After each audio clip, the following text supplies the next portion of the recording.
안녕하세요. 저는 원하지 않았지만 저도 모르는 사이에 불륜남이 되어 있었던 억울한 40대 남자입니다.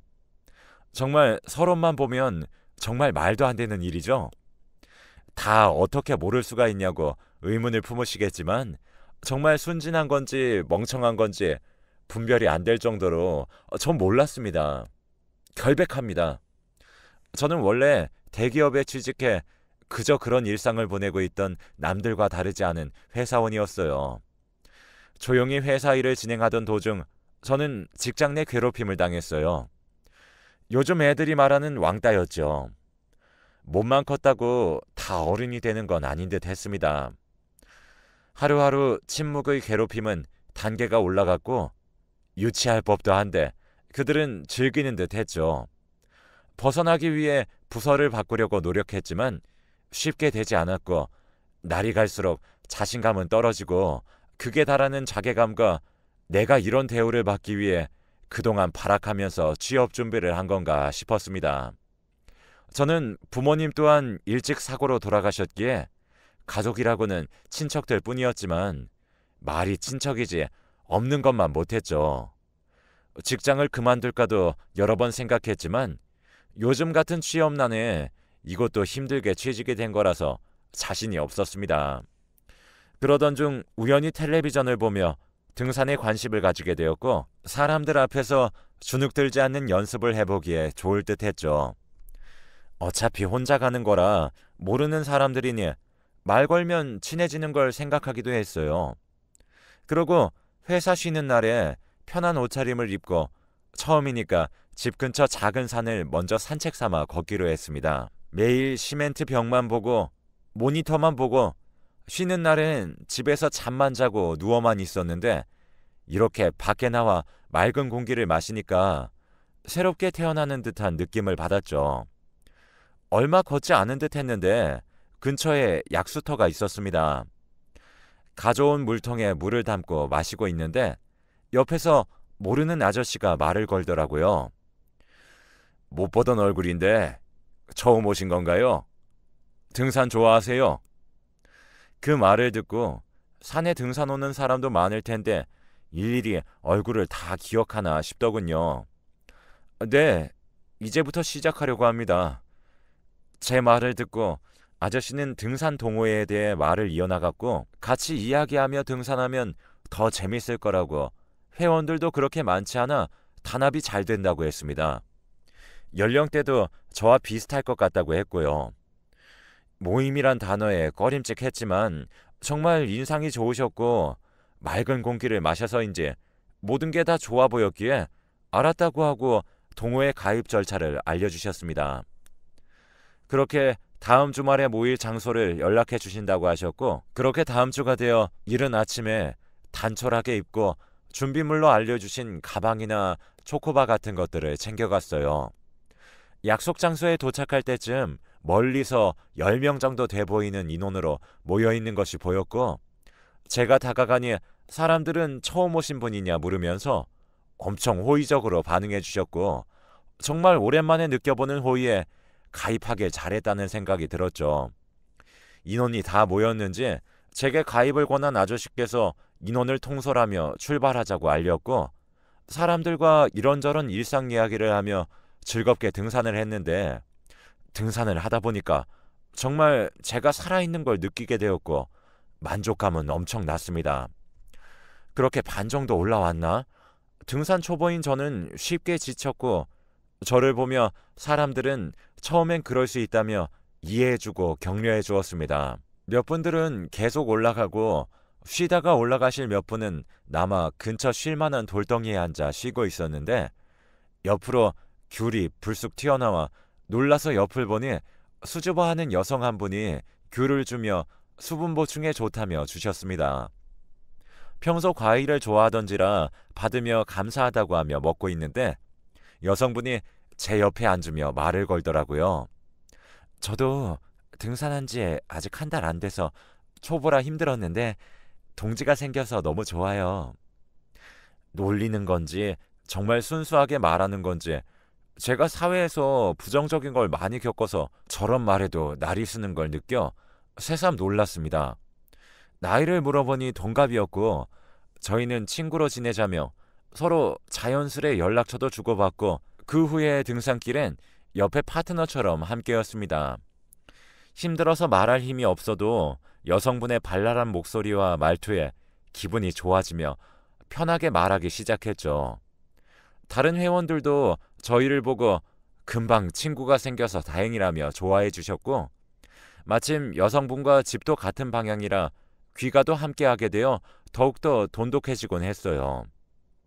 그렇게 행복했던 시간이 지나고 다시 지옥의 시간으로 들어가고 있을 때 모르는 번호로 문자가 왔고 알고 보니 등산 동호회 여성분이었습니다. 밥은 먹었냐는 그녀의 문자에 왠지 좋은 기억만 떠올라 기분이 좋아졌고, 몇 시에 일 끝나냐 물어보길래 끝나는 시간을 말해주니 만나서 같이 등산에 필요한 물품을 장보러 가자고 하더군요. 저야 거절할 이유가 없었으니 알았다고 하고 지독한 괴롭힘 시간에서 얼른 퇴근 시간이 되기를 바랐습니다. 그렇게 퇴근 시간이 되어 퇴근하려는데 상사가 저를 불러 이번 일에 대해 보고서 작성을 요청하더군요. 당장 오늘까지 내라는 걸 퇴근 시간에 말하는 걸 보고 온몸에 힘이 빠졌습니다. 일부러 이때 말한 것이 느껴졌으니까요. 한숨을 쉬며 그녀에게 일이 생겨 약속 못 지킬 것 같다며 보내고 몇 분이 지나지도 않았는데 바로 전화가 왔습니다. 무슨 일 생긴 거예요? 급한 일이에요? 화내는 게 아니라 정말 걱정스러운 목소리였습니다. 저는 그게 아니라 갑자기 회사에서 보고서 제출하라고 하네요. 약속 못 지켜서 미안해요. 라고 했죠. 제 말을 듣고 그녀는 그래서 목소리에 그렇게 힘이 없었구나. 많이 힘들죠? 혹시 회사가 어디예요? 저는 남들이 다 알만한 회사라서 그냥 이름만 불러도 다들 아는 곳이었기에 회사 이름을 말했더니 그녀는 우와, 좋은 곳 다니시네요. 그럼 몇 시쯤 끝나는 거예요? 라고 하더라고요. 보고서 작성이라 확실한 시간을 말씀드리기가 어렵네요. 알겠어요. 너무 미안해하지 말고 힘내세요. 그녀의 말을 끝으로 그녀가 먼저 전화를 끊었습니다. 정말 기다렸던 시간인데 마음이 편치 않더라고요. 그렇게 몇 시간 지났을까 보고서도 거의 다 완성이 되어가고 있었고 저녁밥도 안 먹고 있던 저는 배가 고파오기 시작했어요. 기지개를 하며 핸드폰을 보는데 마침 그녀가 전화가 왔더군요. 잠깐 밖으로 나올 수 있냐고 하길래 너무 놀라서 회사 앞이냐고 하니까 회사 앞에 왔다고 했습니다. 얼른 자리를 박차고 나가 회사 문을 열고 나가니 그녀가 앞에 종이봉투를 들고 서 있더군요. 저녁 안 드셨죠? 이거라도 드세요. 하며 건네받은 종이봉투에는 샌드위치와 음료가 들어있었습니다. 순간 저를 생각해주는 사람이 있다는 것과 왠지 모를 서러움이 밀려와 저는 그 자리에서 나이에 맞지 않게 눈물을 흘렸습니다. 그랬더니 그녀는 꽤 당황했는지 왜 그러세요? 혹시 샌드위치 싫어해요? 라며 안절부절 못했고 저는 아니라고 말했죠. 그녀를 그냥 보내기가 싫었고 밤 공기가 찼던지라 저 이제 금방 끝날 것 같은데 같이 있다가 카페라도 갈까요? 제가 용기 내 말한 말에 그녀는 싱긋 웃으며 알았다고 하며 회사 안으로 같이 들어갔습니다. 같이 샌드위치를 먹으며 조금 쉬다가 얼른 보고서를 마무리하고 그녀와 회사 근처 카페로 향했습니다. 카페에서 여러 이야기를 나누며 원래 있던 호감이 더 커지기 시작했고 그녀의 행동 하나하나에 신경이 쓰이기 시작했죠. 평생 연애란 걸 안 해봤지만 본능적으로 알 수 있었습니다. 사랑이라는 것을요. 내일 다시 물품 사러 가자는 약속을 하고 각자 집으로 향했고 다행히 다음 날은 퇴근 시간에 저를 붙잡지 않았어요. 그녀와 만나서 마트에서 이것저것 장을 보는데 뭔가 신혼생활을 하는 것 같은 설렘이 있었습니다. 서로 필요한 물품을 구매 후에 주말에 보자는 말을 남기고 주말이 빨리 오길 기다렸죠.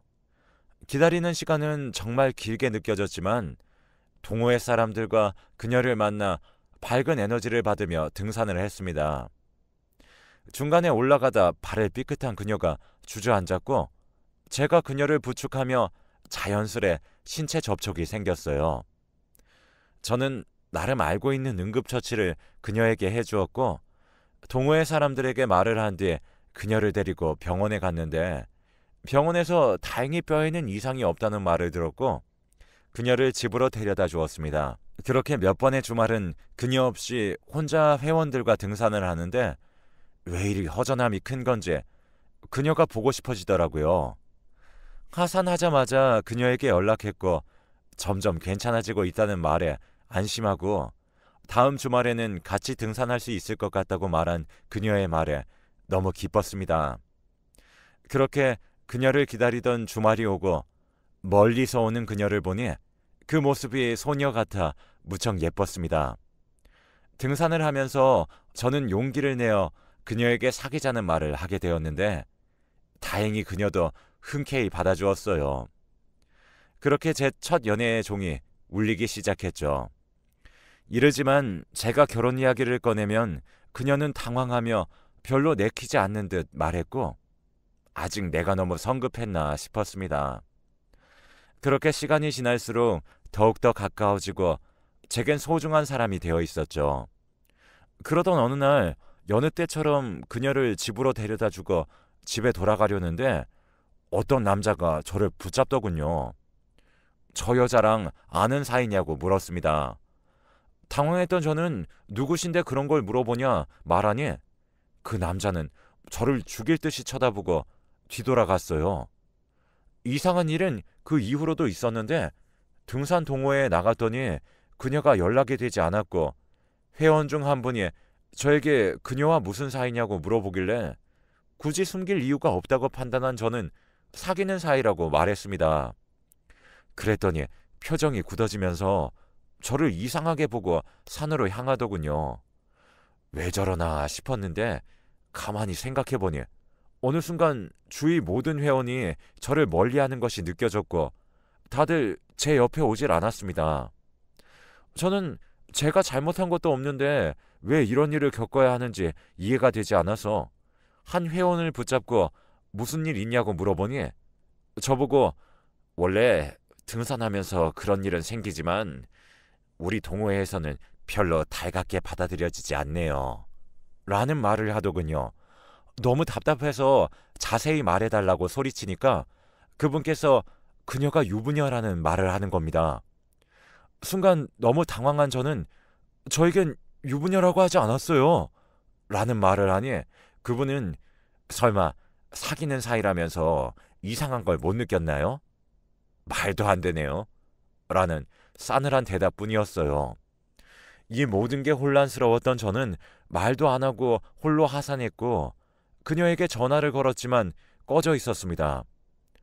그렇게 이해할 수 없는 상황들로 머리가 복잡해져 있는데 등산하는 입구에 그때 저녁에 봤던 남자가 서 있더라고요. 제가 내려가니 저를 기억하고 있는지 보자마자 주먹으로 제 얼굴을 쳤습니다. 그래도 제가 맞을 만한 일은 없는 것 같아 왜 치냐고 화내니까 내 아내랑 불륜 저지르고 뭐가 그리 떳떳해? 라는 어이없는 말을 하더군요. 저희 상황을 보고 놀란 주변 사람들은 싸움 구경에 하나둘씩 몰려들기 시작했고 그 남자는 소리를 버럭 지르며 저에게 온갖 욕을 해댔습니다. 저는 그 와중에 침착함을 유지하며 저는 정말 몰랐다고 말을 했지만 제가 거짓말을 하는 거라 느꼈는지 제 말은 귓등으로도 안 듣는 모습이었습니다. 그 남자에게 들은 말은 가관이었는데 그녀가 애까지 있는 상황이고 그녀가 그 남자에게 제가 찝쩍거렸다고 했다고 합니다. 너무 화가 나서 그녀가 그리 말했냐고 그녀랑 이야기해보고 싶다고 말했지만 어디서 수작이냐는 말만 돌아올 뿐 이야기를 들은 주변 사람들은 저를 뻔뻔하다고 손가락질하며 불륜남이라고 부르더군요. 성스러운 등산에서 무슨 망측한 짓이냐고 정말 모든 게 꿈이길 바랐습니다. 그렇게 불륜남 타이틀을 달고 동호회를 나가게 되었고 세상이 참 부정적으로 보였습니다. 나름 잘 살아보려고 가입하게 되고 좋은 추억들이었는데 한순간에 무너지는 건 정말 쉬워 보였으니까요. 회사에 나가니 상사가 저를 부르더군요. 저보고 그녀의 이름을 말하면서 아는 사람이냐 물어보더라고요.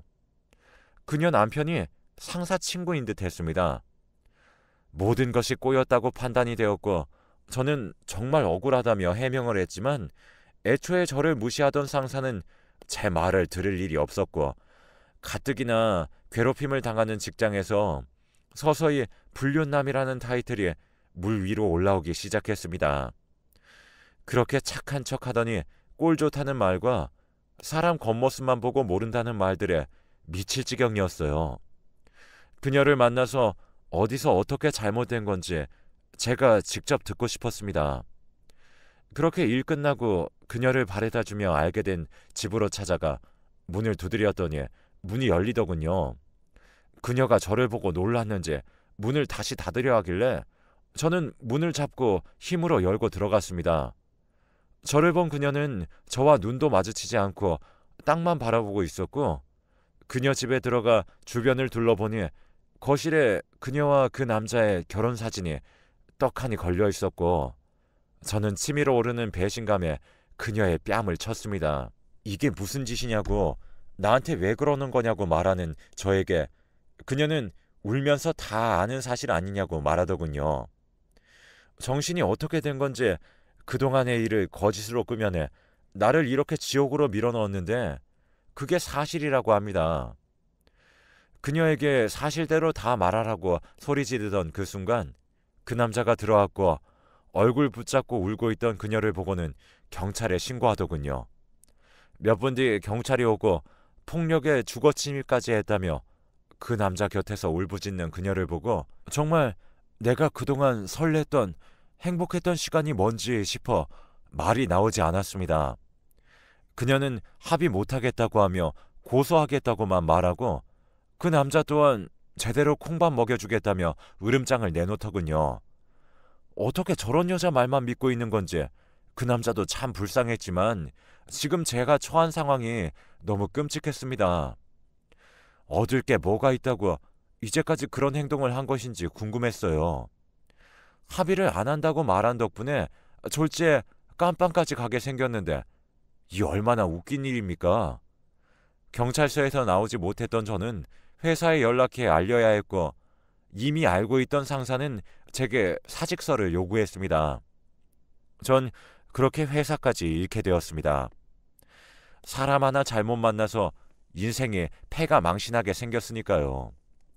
그녀가 저에게 모든 걸 인정하면 합의해주겠다고 했고 선택의 여지가 없었어요. 그녀 앞에서 무릎을 꿇고 모든 걸 인정한다며 사과를 했고 합의금을 주기로 하며 상황이 종료되었던 거죠. 다행인 건지 아닌 건지 회사는 잘리지 않았지만 괴롭힘은 무관심으로 바뀌어 더 본격적으로 회사 직원들은 저를 본격적으로 피하기 시작했죠. 차라리 무관심이 낫다고 생각하지만 투명 인간이 된 것 같아 숨이 막혔어요. 저는 이제 다른 취미를 시작할 자신도 없습니다. 그렇게 몇 개월 지났는데 인생에 활기가 없었습니다. 죽고 싶었지만 그럴 용기는 없었어요. 그렇게 집에 도착할 때쯤 제 집 앞에 한 사람이 서 있었는데 바로 그녀였어요. 예전의 발랄한 모습이 아닌 정말 쓰레기를 보는 듯한 눈빛으로 저에게 왔죠. 무슨 낯짝으로 여길 찾아왔냐 말하니 저와 그동안 만날 때 한 번도 좋지 않았다고 사고 친 후에 합의금을 뜯어내려는 목적이었다고 당당하게 말하는 그녀를 보고 한 대 치고 싶었지만 그랬다간 또 답도 없을 것 같고 이미 나락으로 빠진 저는 예전처럼 화도 나지 않았습니다. 미친 개한테 물렸다고 생각하고 있었으니까요. 무시하고 집에 가려는데 자기가 나를 만난 진짜 이유를 알려주겠다는 말에 궁금해서 뒤돌아보니 합의금도 합의금인데 요즘 자기 남편이 자기에게 소홀해져서 관심 좀 가져보려 저를 이용했다고 했습니다. 그게 진짜 이유라고 마침 순진한 제가 이용하기 딱 좋은 상대였다고 하더라고요. 제 인생 정말 한심해서 눈물도 나오지 않더군요. 정말 제가 잘못한 건 사람 하나 잘못 만난 것뿐인데 그 대가가 너무 가혹한 거 아닙니까? 앞으로는 사람을 믿을 자신도 없었고 사랑 또한 믿기가 싫었습니다. 세상 모든 아내는 다 저런가 싶어 소름이 돋았습니다. 그러면서 제가 자기가 조금만 잘해주니 사귀자고 말하니까 다루기 쉬워 보였다고 했죠. 그녀가 미웠지만 그래도 순간의 설렘과 사랑이 뭔지 알게 해줘서 고맙게는 생각합니다. 저 정말 못난 거 압니다. 이래서 더 한심하게 느껴졌습니다. 그래도 그 좋았던 기억만 추억으로 간직하려고 합니다. 덕분에 인생 교훈도 알게 되었으니까요. 지금도 그렇게 시간이 꽤 지난 것 같은데 회사에서의 수군거림은 잠잠해지지 않았고 사람들은 욕할 대상이 없으면 살 수가 없는지 뭐만 하면 저를 들먹이는 게 느껴졌어요. 회사의 회식 자리 또한 겁나서 나가질 못하고 있습니다. 사람들 앞에서 대외적으로 서는 것 또한 자신이 없습니다. 심리 상담을 다녀봐야 하나 생각도 들지만 그것 또한 자신이 없어요. 정말 억울하게 누명을 쓰고 있다는 걸 알고 있는 건 저 자신밖에 없습니다. 한순간에 저도 모르는 사이에 불륜남이 되었고 짧은 시간 동안 정말 많은 경험을 해서 느낀 점이 많았지만 느끼고 싶지는 않습니다. 앞으로 저는 어떻게 살아가야 하고 어떻게 지내야 할지 막막하네요. 저 같은 사람 또 있을까요? 있다면 같이 이야기나 나눠보고 싶습니다. 긴 글 읽어주셔서 감사합니다.